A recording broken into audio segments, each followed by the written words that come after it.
Welcome back, viewers, and thank you for staying tuned.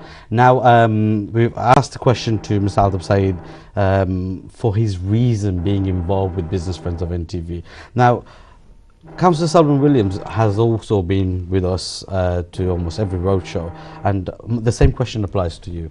You know, what is it that triggered you from being involved with such events and such? I'm very privileged that my friend Mohammed Altab had invited me to come into these roadshows, and I've been very, very fascinated by meeting so many different types of businesses and very successful business people. I think that from my point of view, to cross borders as such, cultural borders, is a great step for me to go to. And I'm sure that with some of the ideas that I've got as well, I can probably help you greatly to expand your mission statements. Excellent, thank you. And obviously over the period you've met many different individuals from NTV. Yes, yeah. And you were having a very long chat with our CEO as well in one of the, it's the first time we've met, obviously. Yes, that's so, right. you know, events like this gives you the opportunity to meet the different people. Yeah, obviously the CEO, she's not always going to every different event, but here obviously is a very important event, or the roadshow. She's been to most of our roadshows. What did you feel about the CEO of NTV? Well, it was the first time I'd met her actually in Oldham, and I was quite impressed by her. Her knowledge is very, very good as well. I think her delivery as such was excellent, and listening to what she was trying to do and how she was trying to promote NTV to the business community, I think there are great successes there with her at the helm. Excellent, thank you very much. Another question to Mr. Altaf Saeed. Obviously, we want to talk about the Business Friends of NTV. Now, Business Friends of NTV, the brainchild behind it, the person who has worked ever so hard and is working ever so hard to put the whole thing together. And I think everybody knows him with one name, Farsu Chaudhry. Can you tell us a bit about your involvement with Farsu and how you got involved and what you feel about him as a member of NTV? Yes, you asked me a question. I heard about his brother Farsu before, but look, you see, when you heard about something, until if I wouldn't met Farsu myself, I would stay dark in my life. The personality and is a dedicated person and hard work person. As we said that we met a few roadshow, and you find that is unanimously all will be put a hand up. Farsu Chaudhry, he is a person. I have to tell you that is a person who has got extraordinary, convincing, and encouraging to bringing together. He is the person. If you say number one, I would put him.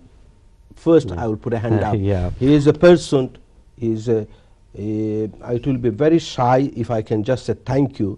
I say that he's more than thankful. He deserves that anyway. Yeah, thank you very much. Anyway, this is just to show and highlight the fact that Business Friends of NTV, the team behind it, are very hungry people. People want to do something for the community. They want to integrate different businesses, different people together. Absolutely. I mean, this year we've also involved community activists. Now, there's one thing I want to tell my viewers about Business Friends of NTV. Business Friends of NTV is a recognition ceremony, and to every roadshow I've been telling everybody and trying to make it clear for everyone to understand that it's not an award ceremony.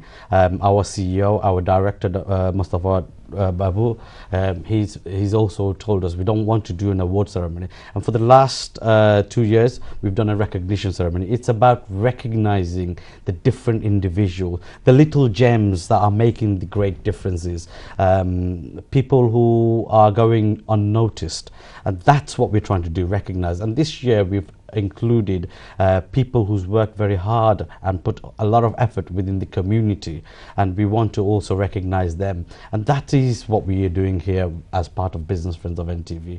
We are working very hard to put all those businesses together, and on the day, you know, we are going to have the big entrepreneurs there as well as the growing upcoming entrepreneurs. So we want to put everyone under one roof. That's the idea. Now, going back to the roadshow, to my guest, I want to also ask you, there's two topics that has come to the various roadshow. One is Brexit, and I want to ask Councillor Selwyn Williams about that, and then we come into the catering industry. We've had questions about the catering industry. Now, I've seen you in one of the roadshows. You were talking to somebody and we were explaining the disadvantages of Brexit.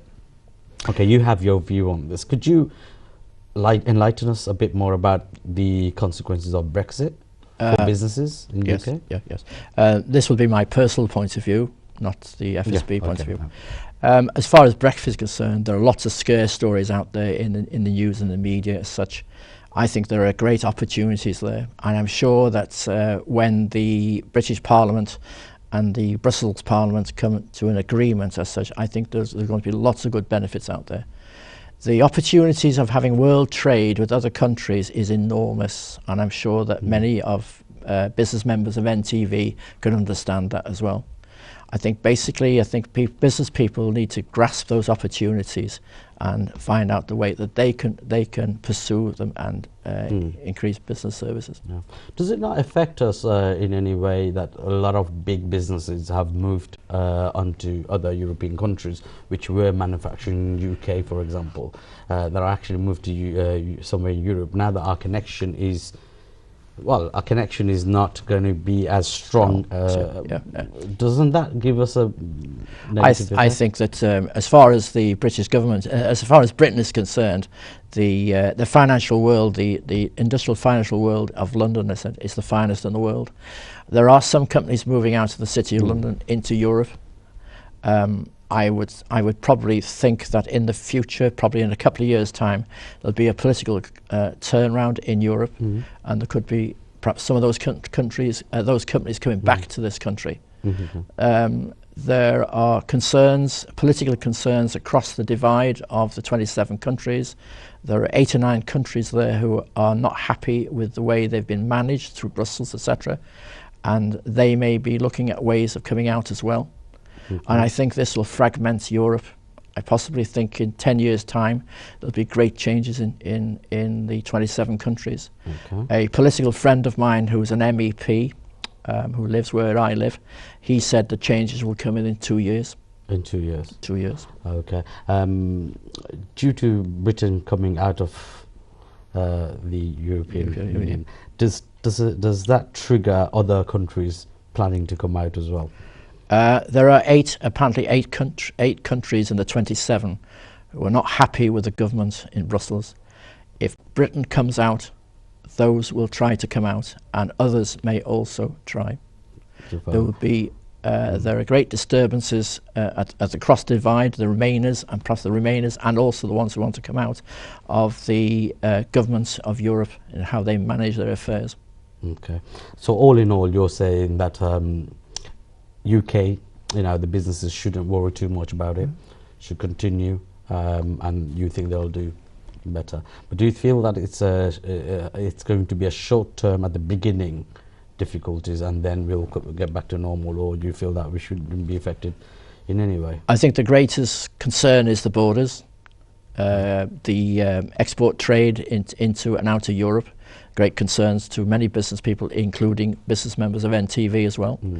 There'll be great concerns in that transition period. We don't know how long that transition period is going to last for. I would suggest that business people need to be calm and be careful and not listen to these dangerous negative reports. Okay, thank you very much. Okay, another question that's come out of the road shows that we've been for Business Friends of NTV is the catering industry, and obviously it's not a question that's just raised there. It's a question in everybody's heart within the catering industry. How do we continue? Staff shortage, etc., etc. So many problems. Mr. Altaf Said, I want to ask you the question. What's your thought? The question that was asked. Our catering industry is struggling, and what's the solution? Well, it is it's a very good question, and this is not immediate solution. What you have to think about it is this catering industry, which is actually, when we came to this country, our parents has put into our catering anyway, and our background, it starts from the catering. So what we're finding now, because our is a present generation, which is they are step back from the catering. So I would personally say that anyway, because family business to run and bring their own family member to look after this catering, it doesn't give you any it's give you it's give you the promotion. If you see that, because I think our business people, they should be work hard to bring in the new generation to look after our old industry, to keep this alive. Yeah. And same time they can also can do the professionality. As you recently I saw one of the GCSE exam was passed, and I saw on the television one of the person, his father is running a restaurant, and also his son also looking after his father's restaurant. Alhamdulillah, what I saw on the television, he is also running a restaurant, same time he's doing his study, and he has got a GCSE and star mark, you see, and he's I think he's going to go one of these, I think one of these very top highest top university. So can you see that? Myself also, we have running a small business. My children also go on weekend, they try and giving help for, it's not for this we are stuck for the stuff, but we are bringing to our people, our children, so they can at least realize this, how I mean how our we've been running this business. So on that basis, it is giving also for them as a work experience, you see. So you see, is work experience is very, very important, no matter what you do, catering or whatever it is. So I would say that I think our young generation should come into involve and not backstab and look after this catering and our catering, and that's why I'm sure if it's not easy solution, but at least we will not struggle. We will bring this my point of view here is, yes, you're right, you know, we should have our young generation get more involved. That's very true. On top of that, I believe, and I always say it in all my shows, that, you know, for the surviving of the catering industry, we also need to learn how to integrate with the other community, how to actually bring them on board and employ people from different communities as well. You know, it's just so important that we cannot just rely on our own people to run the industry. We need to be able to employ staff from other community, and I think a lot of restaurants are missing out on that point. That is very important as well. I totally agree that this is what I was going to emphasize as well. You see, which is obviously, yes, our industry, I have noticed that most of this catering business just only rely on our community people. No, I think we should give them train, and you will find that because, as I say, I have a small fast food business, my family running it, and they're coming to study in Bangor University, which is one of this university. You'll find that one of the most 20 Muslim country people are coming for highly educated to do study in Bangor University. So it is a you know, we live in such a mixed people, but you will find the most intellectual people coming from like Middle East, you know, Gulf country, most of 20 Muslim country are there coming here. So they also work part-time, and we bring into part-time people. So when you give them the training, they are also doing master, PhD. And when you look at their work, you see, they're picking very quickly because they're knowledgeable. It's only the lack of experience ourselves. We say, oh, can't be bothered, I can't speak in my own language, can't be bothered. So you're never getting anywhere. You need to bring to the platform and giving this other community to learn our, you know, our catering, and it is promoting ourselves. Because if we just employ our people, we are not developing ourselves, we are not promoting our business to in nationwide, you see. So we need to bring either black, white, whatever is colors, you see, give them train, and I'm sure we will outcome our you know, catering one day, you know, back to the normal. Okay, no problem. We've only got probably just less than a minute. I'm going to ask you from the outside. Actually, I'm going to have to come back to you. All right, we're going to go back to a break. Viewers, stay tuned, and I'm going to find out again. Stay tuned. See you after the break.